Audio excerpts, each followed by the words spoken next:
ప్రజలందరికీ కూడా నమస్కారం అండి. మన రాష్ట్ర ప్రభుత్వం ఎవరైతే అనధికార లేఅవుట్లు వేసి ఉన్నారో వాళ్ళకంతా ఒక మంచి పథకాన్ని ప్రవేశపెట్టడం జరిగింది.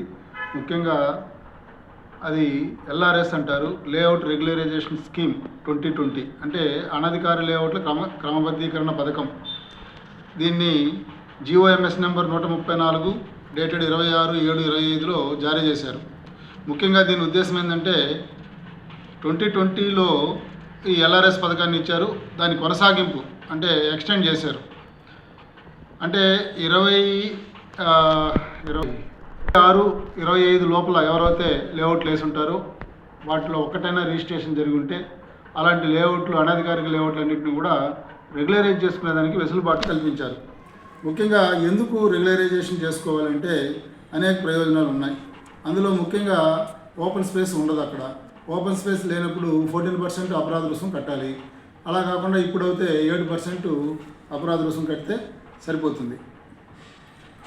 దీనికి మనకు ఆ డాక్యుమెంట్లు అవన్నీ ల్యాండ్ కన్వర్షన్ ఛార్జెస్ అన్నీ పే చేసి ఉండి అవన్నీ కూడా తీసుకొని మీరు ఆన్లైన్లో అప్లై చేసుకోవచ్చు, లేదా LTP ద్వారా కూడా అప్లై చేసుకోవచ్చు. అదేవిధంగా మనకు 3 months టైం ఇచ్చారు.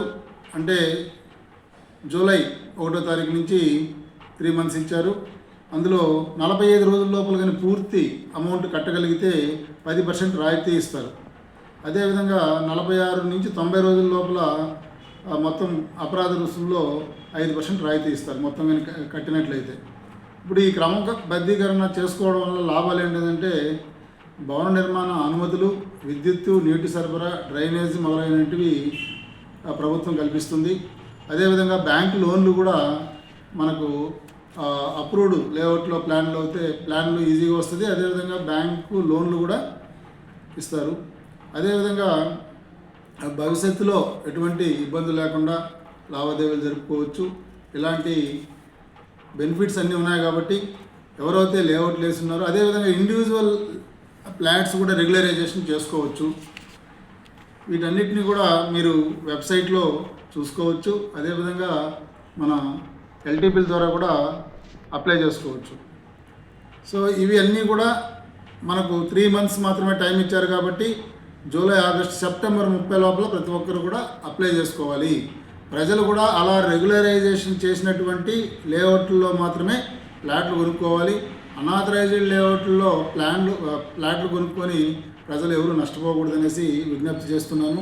కాబట్టి ఎవరైతే రియల్ ఎస్టేట్ వ్యాపారాలు చేస్తున్నారో వాళ్ళందరూ కూడా ఇమ్మీడియట్గా ఈ ప్యానలైజేషన్ ఛార్జెస్ పే చేసి లేఅవుట్లన్నింటినీ కూడా 36/25 ముందు ఏదైతే లేఅవుట్లు వేసి ఉంటారో ఆ లేఅవుట్లన్నింటినీ కూడా రెగ్యులరైజ్ చేసుకోవాలనేసి తెలియజేస్తున్నాము.